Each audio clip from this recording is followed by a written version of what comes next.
Chapter 4. The First Signs of Jenova. Dawn broke over the city of the ancients with an eerie stillness.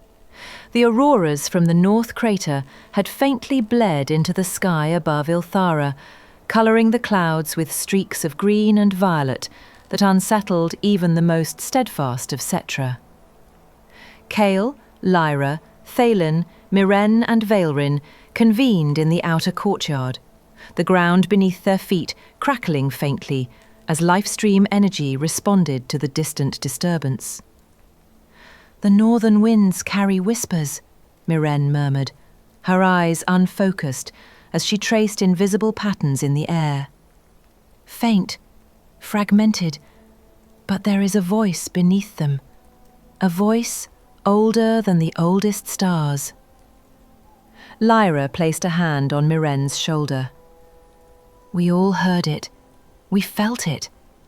Whatever came from the North Crater is alive and aware of us." Thaylen's grip tightened on his polearm. "We need to prepare defences. The Council will need every weapon, every guardian trained." Veilrin shook his head. "Defences without understanding are pointless. This is not a typical enemy. My dampeners and prototypes are only temporary solutions. If this being is what I fear, our entire knowledge of the life stream might not protect us." Chaol spoke, his tone measured. "Then we act strategically. We gather information. The ancients can endure centuries, but we must ensure our survival long enough to understand the threat." Deep within the Temple of the Ancients, the last remaining Cetra stirred. Lyra and Chaol moved through the sanctum, guided by faint trails of residual life-stream energy that twisted and pulsed with a rhythm all their own. They reached the inner sanctum, where the black materia had been hidden for millennia, a weapon of unimaginable power, safeguarded by spells and wards older than the city itself. "The materia is stirring," Lyra whispered, placing her hands above its containment crystal. "It reacts to the presence from the north, as if it knows." Chaol frowned. The last Cetra foresaw this day. They left the materia hidden for a reason. If Jenova reaches it... A tremor shook the temple. Dust and shards of crystal rained down from the vaulted ceiling. Shadows twisted across the walls, as if reaching for the artifact itself. "We are too late," Lyra said, her voice trembling. "She is testing the city, searching for the materia." Suddenly, the doors to the sanctum slammed open, a gust of cold wind extinguishing the ambient glow of the protective crystals. A presence entered, intangible yet weighty, forcing their vision to blur. Jenova's voice resonated inside their minds. It was not words, but emotion, intention, and command intertwined. "I have come for the planet. I have come for the legacy." Chaol raised his arm, forming a protective geomantic barrier around them.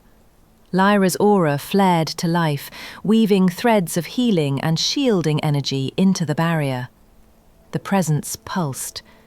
Then, for a brief, terrifying moment, the air before them solidified into a shape, an ethereal figure, pale and shifting, resembling a woman, yet every line of her form was unnatural, alien. Her eyes glowed like twin stars in a void. Myrenne, who had been observing from a distance, gasped. "It is she, the one from the North Crater, Jenova." Veilrin whispered, "We are witnessing the arrival of a force the planet itself has struggled to contain for ages." The figure reached out, not physically, but through the life stream itself. A ripple of psychic pressure slammed into Chaol, Lyra, and the others, forcing them to their knees. Chaol felt every memory of the Cetra, every lesson, every ancient instinct, pressed against by an alien mind. He saw the history of the ancients, fragmented and twisted, reflected in her awareness. Lyra's eyes met his. "We are being studied, tested. We are prey." Thalin shouted, "We will not be caught. Stand! Protect the temple!" The barrier shimmered and expanded outward, surrounding the black materia with layers of energy and life-stream threads. For the first time, Jenova paused, as if noting the protections. Her form wavered, then vanished from their sight, leaving only the echo of her presence lingering in the air. Kale exhaled sharply, sweat beading his brow. "This is only the beginning. She is learning, adapting. We cannot let her near the black materia."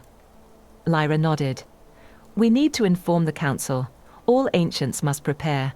The city of the ancients will be her first target if she seeks the legacy."